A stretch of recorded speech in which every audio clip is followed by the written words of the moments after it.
Coming up this week on Sporting Journal Radio. KARE 11 put out a video and did a story about this week that was just, in my opinion, completely irresponsible. Do you like perch, Ray? I love perch. Lake Erie doesn't freeze anymore, so I love the ice, and I went on the search for the ice. Poor guy has got to limit crappies by 10:30. Broadcasting on the Sporting Journal Radio Network, wherever you get your podcasts, or watch on YouTube. Fish on right now. Well, we're here at the 2024 Pheasant Fest and Quail Classic, presented by OnX. Know where you stand with OnX. And our guest now is Jeremy Smith. I fish, I hunt, and always will. It's just to look out for your everyday hunter, angler, and trapper that's out there.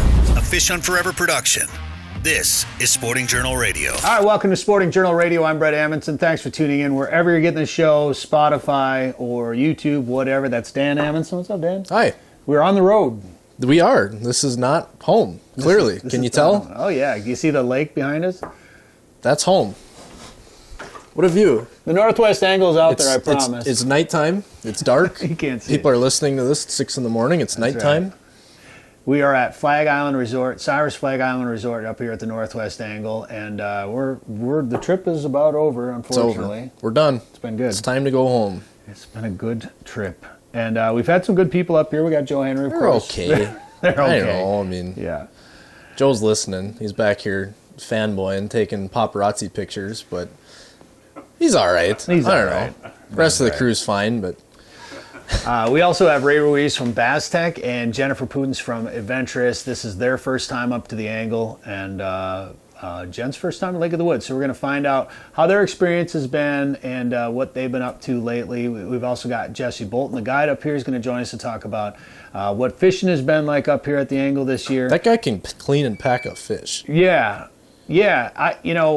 We spend a lot of time at different resorts and bring home fish. Sometimes we don't, but most of the time we bring home some fish packaged up. I've never seen them packaged like this before. I think I have before, but it's like what an easy and clean and perfect way, especially when you're dealing with a border, but really anytime, because you always need to transport them easily, so they're easily identifiable. Right. Is that a word? Yeah, I like it. Okay. We'll go with it. So we're going to show you what he did coming up later in the show. This week, Invergrove Toyota is the official truck sponsor of Fish Hunt Forever. Maybe you're looking for a new rig for 2025. Go to Fish Hunt for Invergrove Toyota.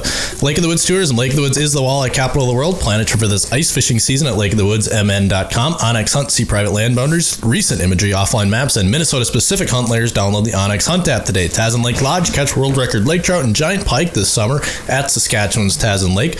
Learn more at tasmanlake.com. The Minnesota Sportsman Show is January 17th through the 19th at Canterbury Park in Shakopee with free on-site parking. Learn more at mnresortshow.com. Prairie Sportsman. The new season is almost here. Get caught up on previous shows anytime at the Prairie Sportsman YouTube channel. Haybale Heights Campground and Resort. Fish out of a snow bear on Devil's Lake this winter. Learn more at haybaleheights.com.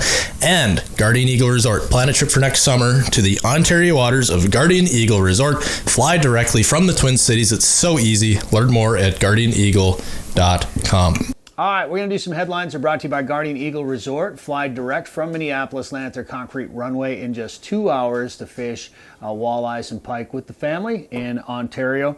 We're going to see them at one of the shows. Well, I'll see them down in Chicago at the All Canada show, and then they'll be at the Northwest Sports Show coming up as well. All right.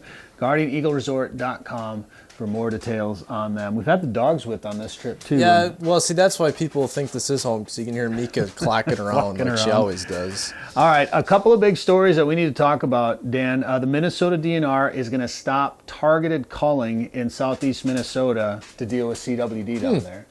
That has been one of the biggest issues. Yeah, it's me. Yeah, That's you. That's me. I'm trying to find something specifically here.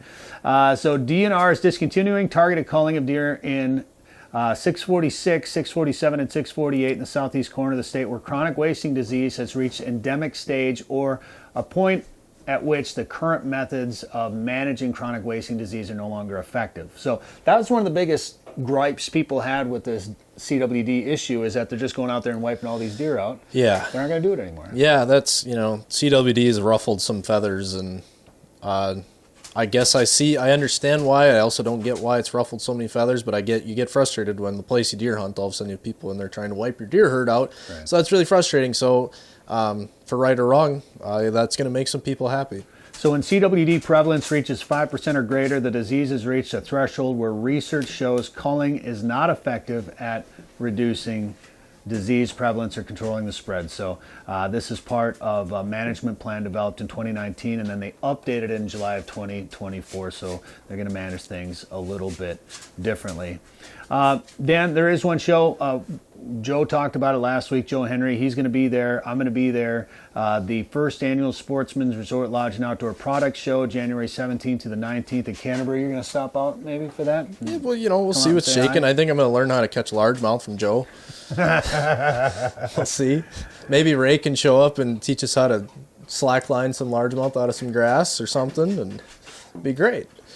So our barotrauma episode for Prairie Sportsman came out on YouTube. The segment came out on YouTube this week. It aired last year, but yeah. It aired last year. The full episode is out on YouTube last year, but the segment came out on YouTube the other day, and Brett McComas shared it on Target Walleyes. Some people were sharing it around different Facebook groups, and it's back in the news again, and it's been overwhelmingly positive, the response that we've gotten on it. Yeah, and it's just good that it's getting attention again now that we're back into ice season. The basin crappie bite's going to be picking up across the region if it hasn't already started.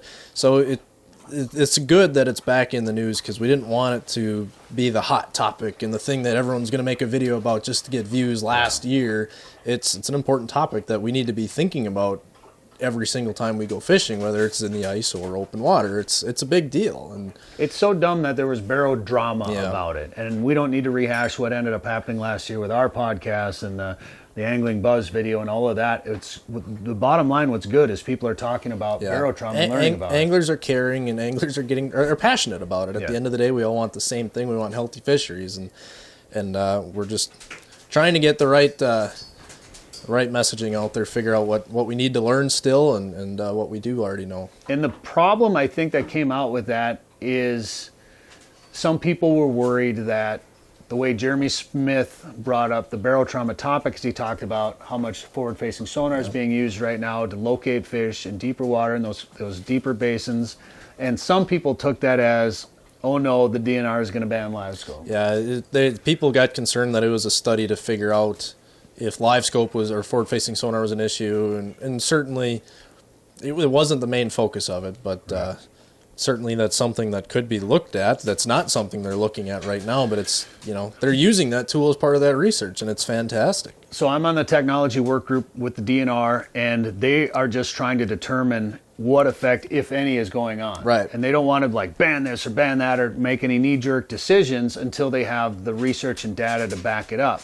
And what you've seen a few things in other states where they've reduced limits and blamed it on live scope. Well, that doesn't necessarily mean it was live scope's fault or forward-facing sonar. So the Minnesota DNR is waiting to know exactly what's going on before they want to do anything about it. Now, we're worried that maybe a legislator will all of a sudden just be like, we're going to ban it. We've learned a little bit how that things can get snuck into some legislative language without ever making a headline, so it's important to stay informed. But I like how Drake Hurd put it in a Facebook post today. Mika's hungry, apparently. Yeah. It's kind of like the gun control argument. The guns aren't what are killing people. The people are. It's not the forward-facing sonar that's killing fish. It's the anglers. You just got us demonetized. Probably. It's not, whatever. It's not the tool. It's the person behind it. And Mika's directing the show now. Yeah. She's just trying to run everything over. Joe's steering her in a direction. Now she's going to go hang out with Jen. And the biggest reason why I'm bringing this up right now is because KARE 11 put out a video and did a story about this week that was just, in my opinion, completely irresponsible. It was a completely clickbaity, attention-grabbing headline that the DNR is raising the alarm over live scope. And then they had some guy that they interviewed, and this is no offense to this guy. I'm sure he's a nice guy, loves to fish. I don't want to say anything bad about him, but he was talking about how live scope is upping the ante in the technology game, and how we may have to be careful about it, while he was sitting in his really expensive wheelhouse that he can camp in, catching fish on an underwater camera. Yeah. Like what? That sometimes is more effective than live scope, because you're actually seeing all the fish and you can identify them if you got clear water, whereas a live scope doesn't make the fish bite. It allows you to see how fish are reacting. It might allow you to scout and locate them a little bit easier, but you still have an ethics behind the way you fish to know not to put too much stress on a resource. And this video is getting shared, and KARE 11's getting trashed for it. Yeah, it's kind of like what I alluded to earlier. It almost, we feared people were going to take this hot topic and just use it to get views. And quite frankly, let's face it, news, TV stations, wherever you're at, you make your money off viewership. So if you get clicks, you make money. So. And I hope it's not just a clickbait thing, and I don't know. It's hard to say. I don't really know who put the story together. Well, and to be fair, though, like KARE 11, those aren't anglers. Like they probably have no idea. I mean, there might be somebody there that fishes. I know there has been in the past, but they were part of our family, as a matter of fact. But that's somebody out there that's trying to report on a topic. And they interviewed Mark Boccigalupi from the DNR, and I feel bad for Mark because he's part of this tech work group too. And they used like basically one little clip of him talking about muskies and how people are concerned about them jigging for muskies too deep, and they're using live scope. It's been very effective. And he just said that, and all of a sudden I was just raising the alarm about technology. And Mark doesn't want to ban forward-facing sonar. He said that time and time again. He wants to figure out what effect, if any, technology is having, and then manage the fisheries for the stakeholders, for the people that are using the fisheries. And to me, if the people that are using those fisheries want to use live scope and it's not reducing the fish population in the lake or hurting it, what's the harm in it? So shame on you, KARE 11. That's I don't know. Anyway, we're at Cyrus's Flag Island Resort up here at the Northwest Angle, and we have Jesse Boulton, one of the guides here, that's going to join us next. Joe Henry is here with us from Lake of the Woods Tourism. Ray Ruiz is going to be joining us, and Jennifer Pudenz from Adventures. She's over there keeping Mika happy right now. Thank you very much. And Tiny. Double belly rubs. She's petting double belly rubs. It's the 1-2 punch. All right.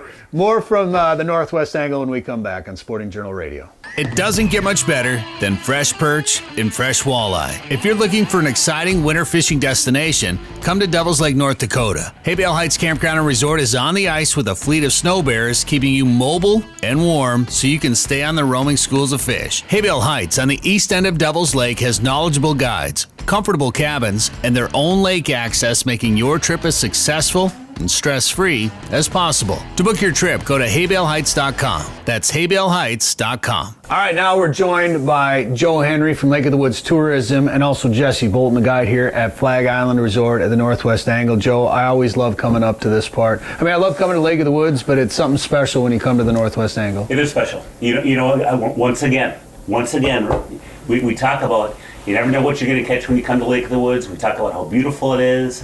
We talk about the full-service accommodations of the resorts, and I think we experienced just about all of it in the last few days. I mean, I really do. We got some neat surprises that we caught.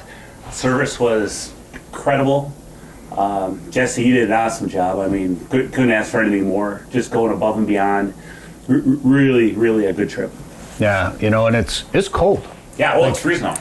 It was cold. It was cold. And, I've got a big, heavy-duty ice fishing floating suit. Never put the bibs on once.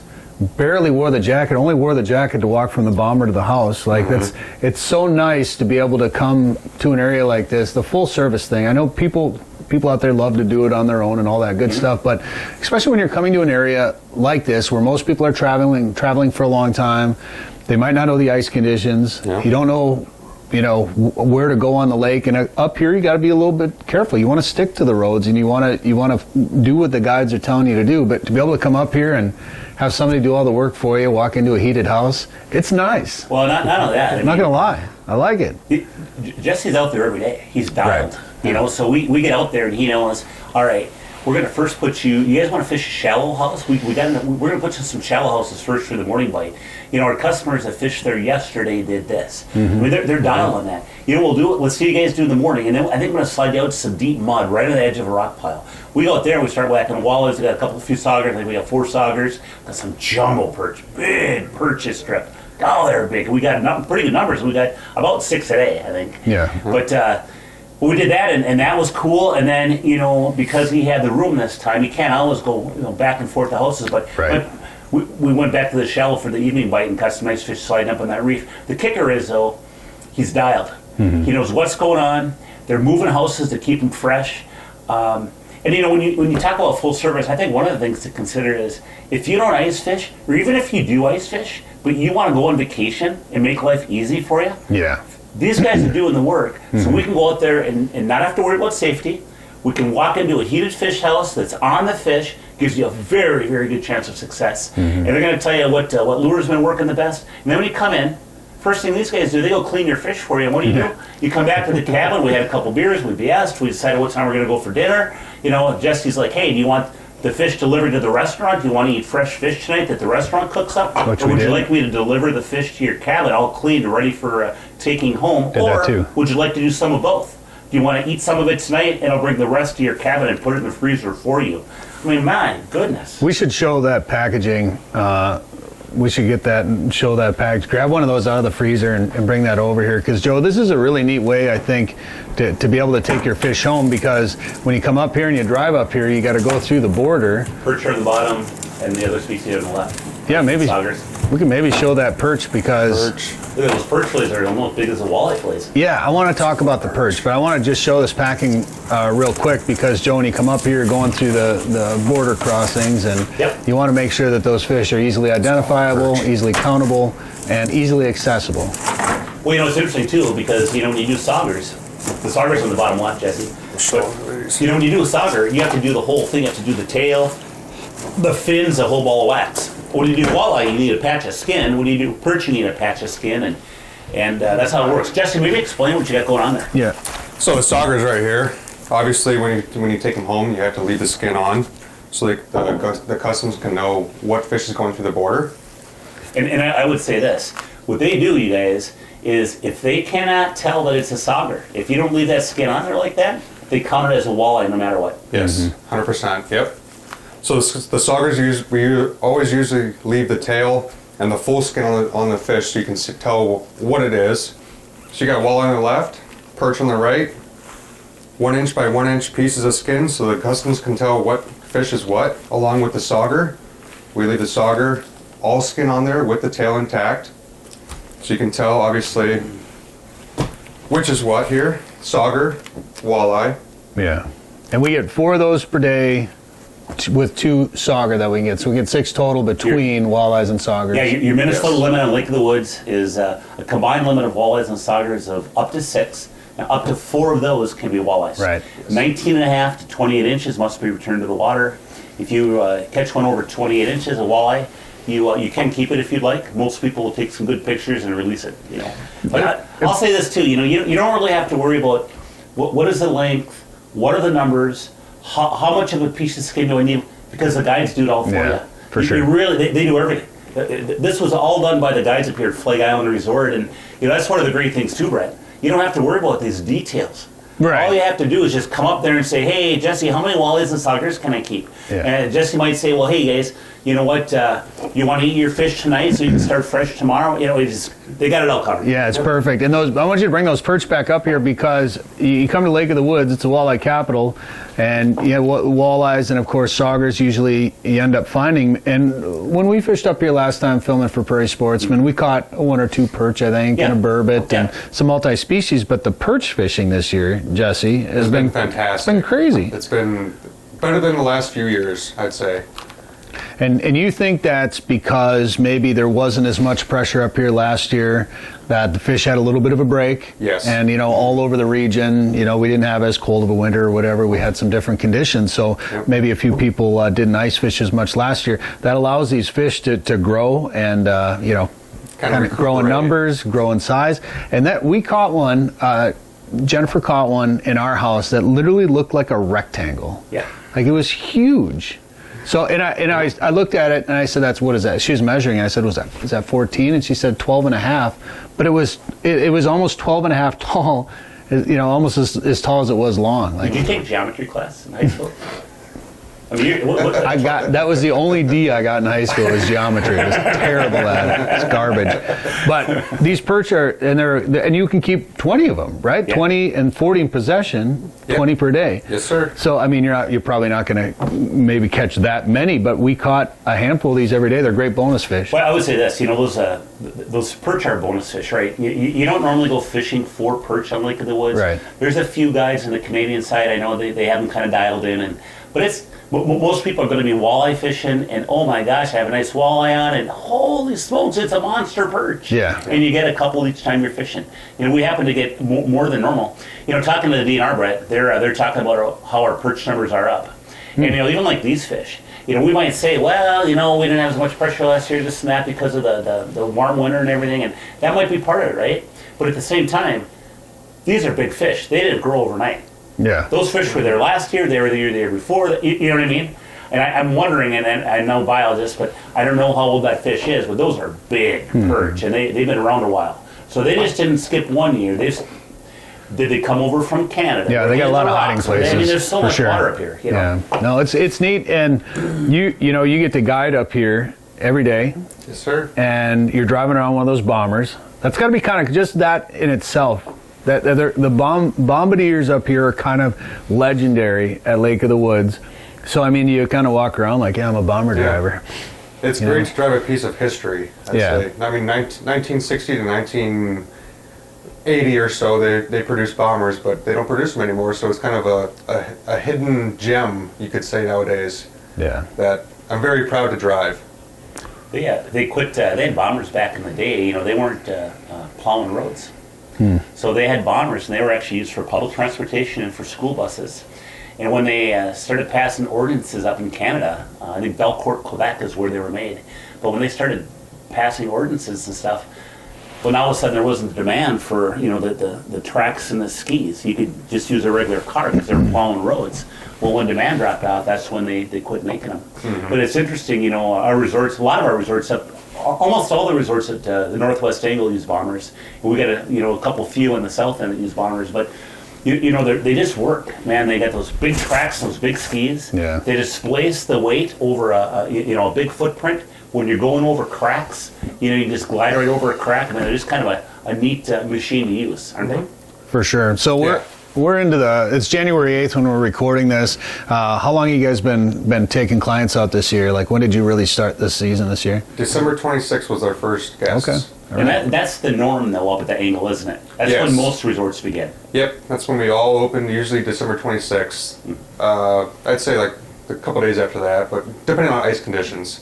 But this year we got graced with good ice conditions compared to last year, so we got to go out there pretty early this year. It was nice. Not a lot of snow and. Well, the other thing too, how up here at the Angle, typically, how long do you fish? Usually ice fishing, we're fishing from Thanksgiving on a normal year, Thanksgiving till mid-March, Yep. I'd say, Okay. for safe ice conditions. Okay. All right, and this year we heard the ice building a lot of thickness this week. It was cold. There's not a lot of snow out there. Yeah. It was the lake was making ice. Yeah, I believe the first 2 days it was 15 below, I'd say, with a 30 below wind chill. We're thankful for heated houses. Brad, what I think is kind of neat too is, it's always fun to find out people's history, right? And Jesse, even yourself, where are you from and how'd you make it up to the Northwest Angle? Originally, I'm from Ohio, about an hour and a half southeast of Cleveland, and Lake Erie doesn't freeze anymore, so I love the ice, and I went on the search for the ice, and I ended up at Lake of the Woods. It's pretty much a guarantee every year you're going to have good ice conditions, or at least enough to get out, so where you can ice fish. So it kind of drew me up here for the ice. And you've been up here how long? 4 years. 4 years, okay. Yeah.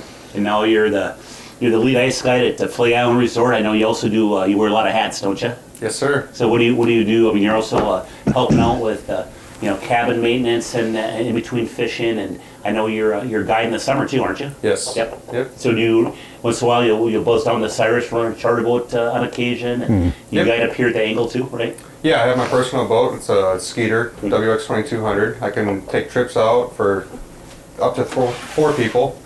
And then on the South Shore, we can take up to 6 people with a 6-pack charter Charter will, yeah. out of Cyrus's Sportcraft boats. Okay.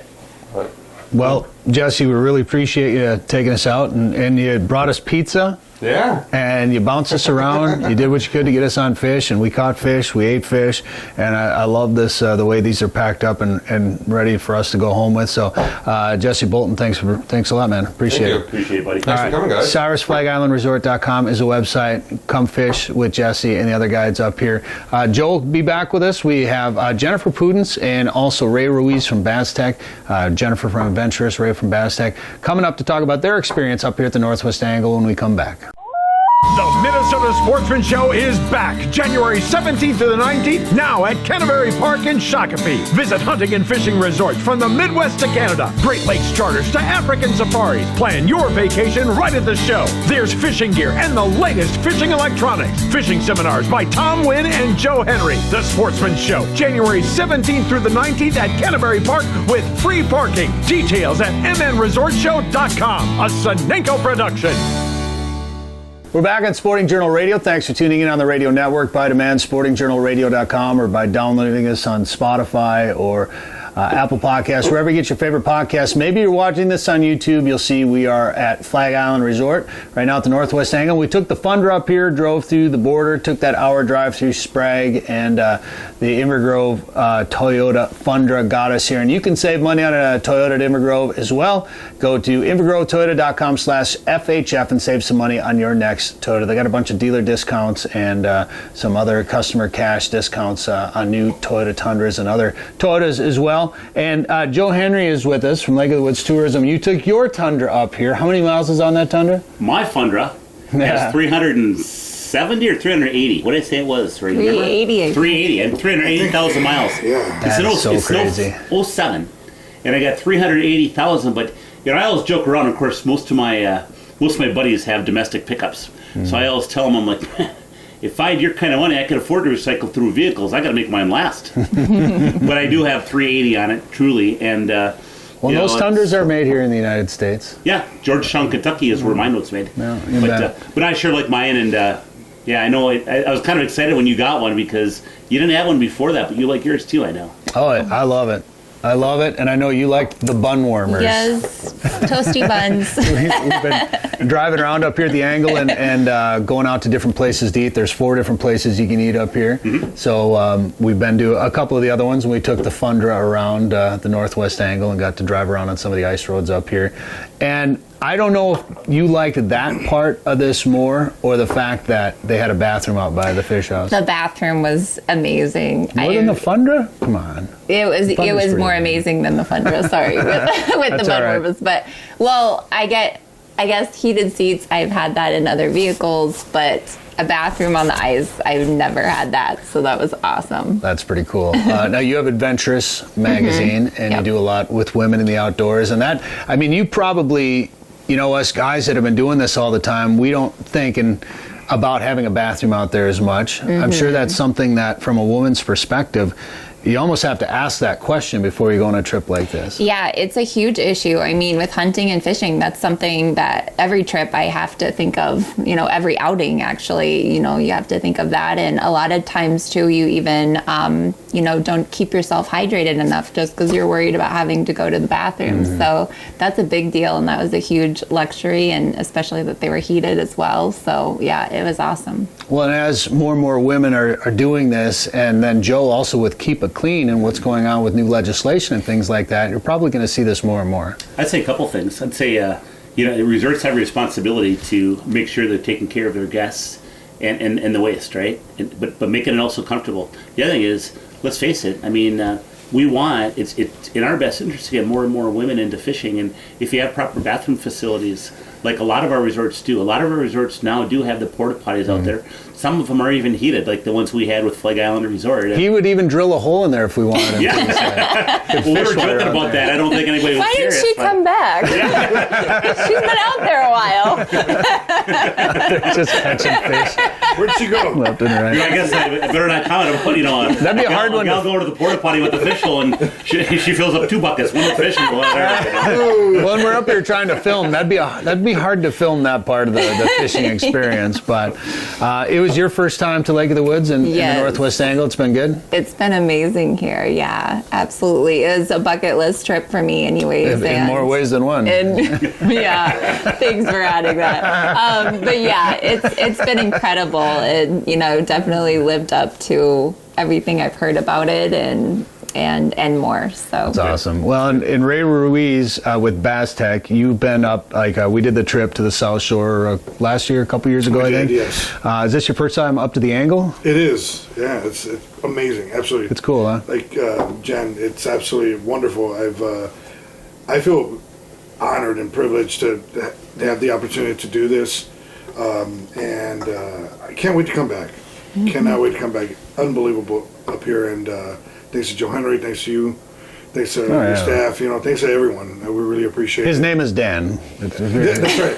Big shout out to Dan. Big shout out to Dan. It's funny. The hardest working guy doesn't get to be on camera. Right. He's doing all this stuff behind the scenes constantly. The man behind the man. He is the man behind the man. Yeah. Well, we're getting live messages right now on the YouTube channel. We want to see that mustache. Show us that stash. Oh, wow. Where is that mustache? Does it say it's from Chris Amundsen? Your mom. Yes. Well, you know what? All kidding aside, we unsolicited at the bar this morning for breakfast. Some guy said, "Man, that's a cool mustache." Unsolicited. And you look just like Mark Zona and talk like Mark Zona, so it even meant more, right? And Dan is kind of like, well, hey man, thanks. I get that all the time, That's funny. Ray, real quick, tell us what Bass Tech is. For those that don't know. Bass Tech is a organization. We focus on community outreach, and we serve underserved and underrepresented communities throughout the metro area, and that's our focus, because a lot of people within this inner city, those are the folks that need the most help. Not saying that the rest of the state doesn't need help, but a lot of the families that we serve are in the metro and Minneapolis, St. Paul. Yep. And our organization, what makes us incredibly unique is that we facilitate our programs in multiple languages: Spanish, Korean, Somali, Ethiopian, Southeast Asian languages. We have all kinds of different staff that really help and facilitate these programs, and we're really proud of that, to serve folks in the community. And it's an honor to serve them and teach them fishing techniques and stick to basics and fundamentals. Do you teach them how to lose big walleyes at the hole? Or that's just what I don't know. That's a private technique that that's only for me. That's like black belt level stuff that I hold. I wouldn't worry about it. Yeah, honestly, I got a quick peek at the fish. It's probably 10, 12 pounds. No big deal. I mean, 10, 12 pounds. No, truly, it was probably about a 23, I think. It was a nice fish. It was a nice fish. Nice fish, but you know what? Like Ray said, you were using a smaller jig at the time, right? I was using a tungsten jig, and it was small, and it's so cool. One of the best things about coming up here was you're always evolving, you're always learning something, and when you think you got it dialed in as a professional angler, then you come up here, you're like, I got a lot to learn, and that's so awesome. I really felt honored to have that experience, because I want to take what I learned from Dan. I actually did learn a lot from Dan. And shaving a mustache and the stash. Yeah. And the stash. From Bret, from Jen. Joe's a big. he's my mentor. I would say it humbly, man. I love you. You're awesome, and I appreciate everything. His coaching has been great. But one thing I was telling Joe is his teachings, his coaching is incredibly valuable, because there's a lineage. Whatever he teaches me from all his years of experience, I get to teach that to other folks who are, again, underserved and underrepresented. And to me, that is incredibly special. That's really special. Even from my old man, my dad, all those little things that he taught me, all those little nuances. And I'm going to go back. You really should have brought your dad up here. That would have been We awesome. probably would have had more fun with him. He probably wouldn't have lost the walleye at the hole. He wouldn't have. No, he would have jumped in the hole, dude. He would have been like, he would have jumped in. The only problem I'm going to say, and I haven't met your dad personally. I met him over online. Yeah, Zoom. yep. But the only problem is, and I kind of Ray talks a lot about his dad. He's very fond of his father. Love my dad. But I'll tell you this much: we had our limit of walleyes, and we had to put a lot of walleyes back. I don't think your dad would be putting those walleyes back. Oh no. I'm not going to use any colorful language, but he would have some colorful language. Remember the DNR is listening. Yes. Hello, DNR. We follow the rules. But yeah, my dad's old school. He would have been like, "Why are you throwing those back?" And that's an opportunity. It's a different era. He came from a different era. Different era. Yeah. But I think it's also a great opportunity to teach communities of color about the possession limits and stuff like that. Well, and you can look at where your dad came from too. Correct. I mean, when you think about what we learned a little bit about him on a Prairie Sportsman episode. We did some filming with him, and he came from a background where they kind of hunted and fished for food, right? Correct. I mean, and that's where they got their food. They didn't have the ability to go, probably didn't have a lot of money to get food. So when you come from a background like that, those are grocery bags swimming back down the hole. It's a hard concept to transition from into today's world. So I get it, and even I get it, and I don't need to catch limits all the time, but even I shed a little tear every time one of those walleyes goes back down the hole. The perch weren't going back. Oh man, they're awesome. Those are great fish. Do you like perch, Ray? I love perch. Were these perch big? They were. Well, in the words of Dan Emerson, sumo. Yeah, there's sumo. Look, there's another sumo perch. That's a sumo perch right there. I love that. So. That's awesome. And you caught a couple of real nice perch too. Yeah, it's such a fun bonus. And yeah, those were awesome. That one you caught, I think I said it before you came on with Joe, it literally looked like a loaf of bread. Like it was rectangle. Yeah, it's really with a head and a neat tail in the on photos too, because it really does. Like with holding it vertically, it's like yeah. So with the belly, so Jen, it's awesome. Brett kind of said he had a really hard time with geometry in high school, so anytime he has a chance to talk about a triangle or any other, he kind of throws that in, just kind of. Yeah, I'm trying to. If my old geometry teacher is watching, I still haven't figured it out. Hey, he's come a long way. Come a long way. We got to take a break. This segment brought to you by Inver Grove Toyota. Go save some money at Inver Grove, 494 on Robert Street in Inver Grove Heights. Go to invergrovetoyota.com/FHF to save money on your next Toyota. Lake of the Woods, the walleye capital of the world, is calling out to you.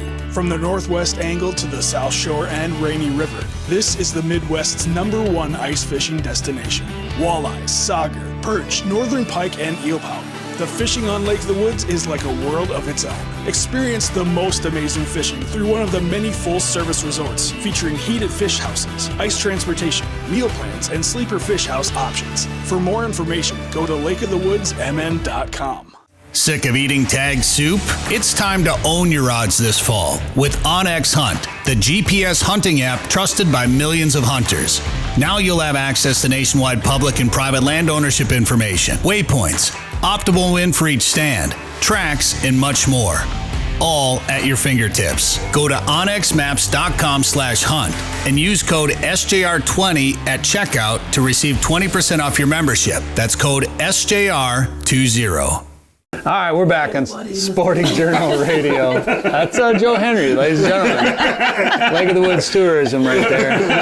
Things are getting wild. We're at the Northwest Angle Flag Island Resort, and Jennifer Pudenz with Adventures, Ray Ruiz from Bass Tech with us, Dan Amundsen behind the camera, even Jesse Boulton hanging around back there, our guide this week. It's been a great time. We've really enjoyed it. Joe, I'm glad. We've been talking about doing a trip up here to the Angle for quite a while, and this one actually ended up coming up quickly. Like we've talked about it, and finally you're like, hey, can we leave Sunday? Yeah. Like it's Wednesday or Thursday, whatever it was. It's really hard because we're all so busy, and we kind of set this up. We talked about it. We said, okay, this is the time frame, and we just made it happen. Yeah. You know what? And I think I'll tell you something. I talked to Dan and I. We were doing some photography of some of the cabins here at Flag Island, just to kind of show people what it's like on this island. And we ran into one of the guys we met at the bar, and he's like, you know what? We always heard about crappie fishing in Ontario out of the Angle, So we went with that Windfall Ice Fishing Company, which they work with here, and you can slide over to Ontario, and they got permanent shacks over there. We went over there today, and we got our 4 guys got our limited crappies by 10:30, and a whole bunch of them were 13 to like 15 or 16 years. Wow. How big, Jesse, were they? They're 13 to, how was the biggest, you think? 16. 13 to 16. Wow. Jeez. But they said we caught our crappies. It was unbelievable. They had us dialed in. We got a couple nice walleyes and bonus. But my point to that is that there's so much to do and see up here, and it's special. It's a special area. It really is. But what I was going to say is those guys, we talked about it, and they said they were just shaking their heads, saying, "Man, we've always wanted to do that, and we did it. It was incredible." And we talked about how when people get through their lives, typically they talk about how it's not the things they buy that matter, but rather the experiences in life. For sure. That's what makes it worthwhile. And of course, as Lake of the Woods Tourism, that's what we're promoting, and I get that. But I don't care if it's Lake of the Woods Tourism or doing something else with your family or your loved ones.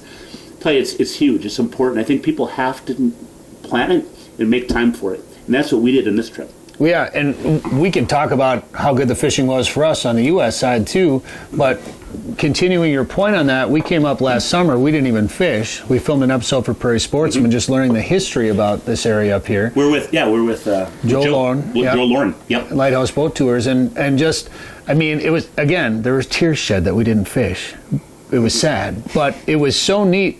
There's so much history with this part of the state, just how it was created, and then going back from, the indigenous people, the natives that were here, and their history from the petroglyphs and the pictographs and all that stuff that we learned, and then Fort St. Charles, and there's so much history in this little part of the world to be able to go out there, and catch a limit of walleyes, catch some of these big perch, surrounded by all that history. You can come up here and not fish and have a great time. It's funny, if you remember, it wasn't that long ago, you, myself, and Danny, we were in a cave. We were in an old gold mine. Exploratory, But we were in this gold mine that was 50 degrees. And outside it was like 80 or something. We were down in there doing a video for Prairie Sportsman, right? Yeah, we were, filming. Yep. And I think you're right about that, and I just think that there's so much to see and do. It's a special area. We asked, I remember a film crew once was up when we had that 38-mile-long guest ice road when Canada was closed during COVID. We had to find a way to keep these resorts that did ice fishing alive. So we had a guest ice road that stayed in Minnesota, right? And it really made international news all over the place. And I remember one of these film crews interviewing one of our resorters, and they asked him, "Hey, why is the angle so special?" And just without hesitation, he says, "Because it's so hard to get to." And I'll tell you something. Kid around, well, that keeps the riffraff out. But more than that, it's further to drive. You got to go through Canada if you're going to drive here, about 40 miles. Now you need proper credentials. Anybody with a DUI can't get through. If you're going to stay in Minnesota, you can stay in Minnesota and avoid the border by taking the Lake of the Woods passenger service in the winter and summer and do that. But everything you do is a little bit more laborious, a little bit challenging to get up here. But that keeps some people away. There's not a ton of people up here at the angle. This is where the 14,552 islands of the lake begin. And how many islands? It's 14,552. God dang it. How many are in the U.S.? Yeah. 6. Not as many as the Ontario side. But I guess the kicker is that people say, a lot of people say, man, when you come to the angle, I don't know what it is. It just feels different. It's special. And I don't know what you guys is, but it sure is special to me. I love all Lake of the Woods. You know me. I have a good time everywhere I go, but it is special up here. Well, the South Shore is it's in the Rainy River. The fishing is so good. There's so many walleyes down there, but it's like a big bowl. And there's some structure here and there, but you come up here and all of a sudden there's islands. You feel like you're in Canada. Yeah. You feel like you're on a different body of water, yet it's the same fertile water of Lake of the Woods that has all those walleyes in it, and obviously a few bonus fish up here. You can catch any of those fish anywhere when they catch a muskie or a lake trout, in the Rainy River or something. Obviously it's all connected, but it is a different experience up here for sure. It's neat, yeah. And I think the other thing too is, the old saying is in the resort industry and tourism, a good meal makes up for a tough day of fishing. Yeah. Well, you don't have many tough days of fishing up here, but some days are better than others. Even today, we had a system roll in, right? A pressure system roll in. We didn't catch as many fish. We still got nice fish today. Not as many as we did yesterday or the day before, right? And you know what? We could see a difference in the fishing today. Well, with that being said, that's why you come up for 2 or 3 days and you fish. And that's also why you fish all day long, because you never know when your bite windows are going to be. When are those fish? Well, in the first couple of days, it seemed like a morning and afternoon bite, even though we did catch fish all day long. Yeah. Every day. Sporadically. Yep. But the morning and then that last hour before sunset, like when we fished it yesterday, it was crazy. It was hot. As soon as we got like 357, bang, bang, bang, she's just over there catching doubles, and I'm just still tying on lures. And then today it was like 12:30 to 1:30. All of a sudden it was like bang, bang, bang, and she's catching doubles, and I'm untangling messes. We had a pike that came through, ate her dead stick, swung around, ate my dead stick, and then wrapped all 4 of our lines together. Of course it did. Well, and what do we have happen? Oh, tell her, Ray. No, you tell it. Well, we had So Danny was filming us. Danny was filming us, and Joe's like, Ray, there's a fish coming. You know, and again, I got to give a lot of credit to Joe, because he's been coaching me, and it's on a lot of techniques. There's a lot of stuff I didn't know. Nuances. Just little things. And let me ask you a question. Before, and this is important, though. Those little nuances. What's the difference if you would have not done those nuances to doing those nuances? Not landing fish. Yeah. Yeah, literally, that's what it comes down to. Those little. My coach always said, the little things take care of the big things. Yeah. And when that fish came, I did exactly what you told me. Set the hook, because I will say, I'm a bass guy. Yeah. I do this. You drop your tip. And I feel. Did you stand up and take a step back too? I wasn't that bad. I was bad, but not that bad. I almost did that. And I set the hook, and all of a sudden, this really nice walleye comes up. Joe, gets it out of the hole, and he's like, "What? Hey, you got somebody's line?" And I was like, "Oh, well, whose line is it?" It was Dan's. Well, it was Dan's line from the other side of the fish house. From the other side of the fish house. But it didn't swim over there and snag the line. No, it had eaten his minnow, and his pick swam hook, over. his pink hook was in the mullet. So Danny had hooked him on the dead stick, but he was busy filming us, so he didn't know his dead stick. He had the bail open, So it had that one hooked. And then Ray whacked him on a jigging spoon. So it came over and munched the jigging spoon. And it was a nice walleye. Really nice walleye. Yeah. So you know what? It was hungry. Yeah. Well, and we caught walleyes. We caught those perch. You caught the eel out? You caught an eel out. That Joe threw at you. You know what? Hey, listen. It was small. It was slimy. I talked about it a little bit. I said, the heck with it. I threw it in the hole. Truth be known, it swerved in my hand and jumped right through and right down there in the hole. Little one. We weren't going to keep it. But we also got saugers. Saugers, of course, and tulibies. And did you confirm? Was it a whitefish? Did you look at it again, or are they all tulibies? Tulibies. So Dan caught all of those, by the way. Yep. I caught one today. Did you? Yeah. Okay. Well, the ones, Dan killed it on the tulibi. Yeah, Dan was whacking tulibi. He's a tulibi Dan. And then we also got pike, right? Tulibi Dan. That's his new name. Tulibi Dan, the man with the mustache. You guys whacked some pike. Yeah, we actually caught quite a few pike. Yeah. So. It was a lot of multi-species up here. It's always a lot of action up here. I feel like on the South Shore it's a lot of walleyes and saugers and a few of the other fish mixed in with it. But up here you could watch on the live scope and be like, how it was acting. Oh no, that was a pike. The way it came in and swiped. Swipe left? Swipe. What was your swiping? Swipe or no swiping is from Dora the Explorer, and that's what I always thought of with the pike, like wiping everything out. Swipe or no swiping. So, and then you could feel how the perch were fighting, and you could kind of pick up on some of these fish. So it was a lot of fun. And again, I can't stress it. You think about when you go on a trip like this and the weather changes or it gets real. Oh, it's a cold front. Dang, you should have been here last week or whatever. Well, it was a cold front, and we got a limit of walleyes in the freezer. Well, the northwest angle is a really good fish, and you know what? It's still fishing. But I'll tell you what, as a rule, you come to the angle, you're gonna catch fish. Yeah, and I'll tell you, these guys are dialed. I mean, Jesse's dialed, and the whole crew here. We talked to Travis last night from Sunset Lodge. you know what, he's dialed. He was telling me about some fish they're catching. You know, I know Ruiz Red Fox up there, Young's Bay. Frank Walsh from Bay Store. You know, certainly got Sportsman's Oak Island, and you know, Angle Outpost does Red Fox, but I don't think I missed anybody. I tell you what, these people, they live this business, and they work so hard to get customers to come all the way up to the angle. What they need to do when they come up, and they know this, they do their very best they can. So these people say, you know what, we're coming back. Yeah. Look at the experience we had with Jesse today, you know, or the last 3 days.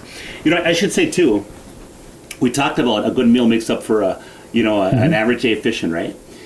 Well, we stopped at Jerry's on the way up, and we had something to eat at Jerry's. Certainly, we stayed at Flag Island Resort. They have great food here. Of course, Cyrus Resort owns Flag Island, and Cyrus Resort on the south end of Lake of the Woods has a great reputation. You know, last night we ate at Sunset Lodge. We had some fun food there, you know, and tachos. Fun. Like just like the chips, Joe. Just like the chips, you know.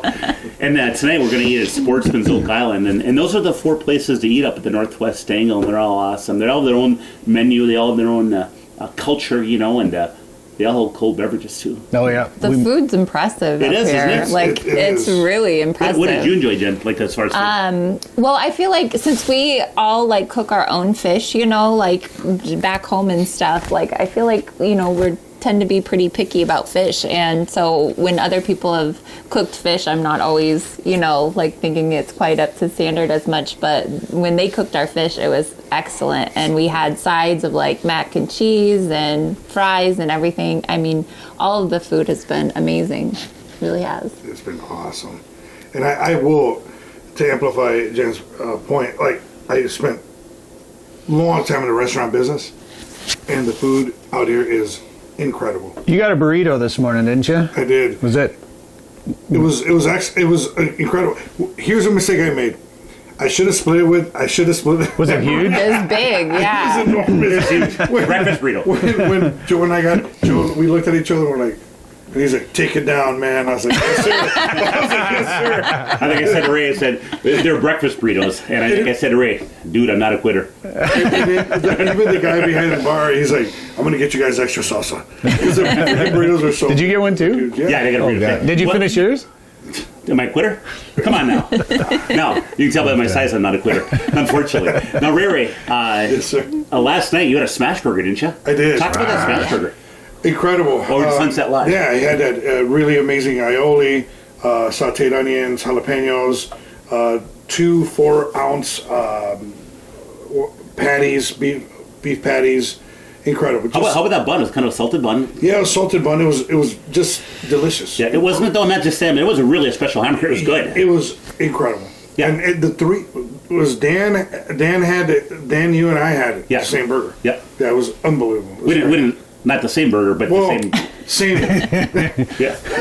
You guys are lading the tramp. The same burger. a smash burger. We came in together. I wanted my own. Right. We didn't. Like Dan said, we didn't lady in the tramp it.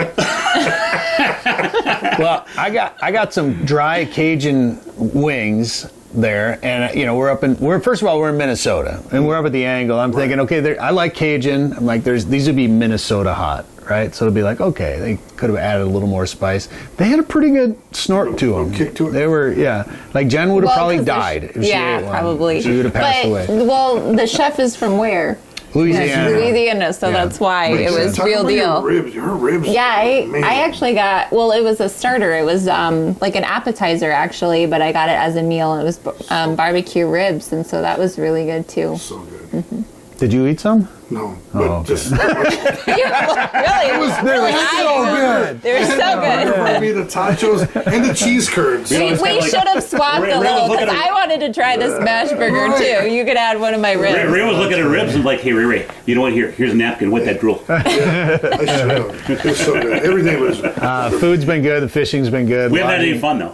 No fun at all. We ate some Canadian potato chips and some Canadian candy bars. Of course, it's all about the experience. The fishing is obviously you're here for the fishing, but the experience is the best part. We'll never forget this trip, you guys. It's gonna be honestly, as long as we live, we'll never forget this trip. But isn't that cool? And I can't wait to come back. Well, yeah, I know. 100%. And I'm not coming back, Joe, because I'm not leaving. Yeah. I probably have to. But Ray, real quick, where can people find out more about Bass Tech? Yeah, if folks want to learn more about us, go to basstechmn.com.